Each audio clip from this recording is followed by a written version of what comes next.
بسم الله الرحمن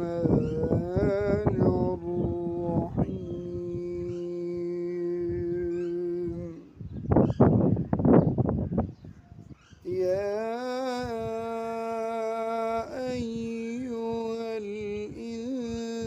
الإنسان ما غرك بربك الكريم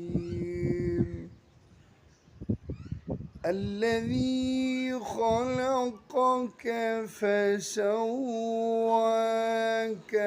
فعدلك في أي صورة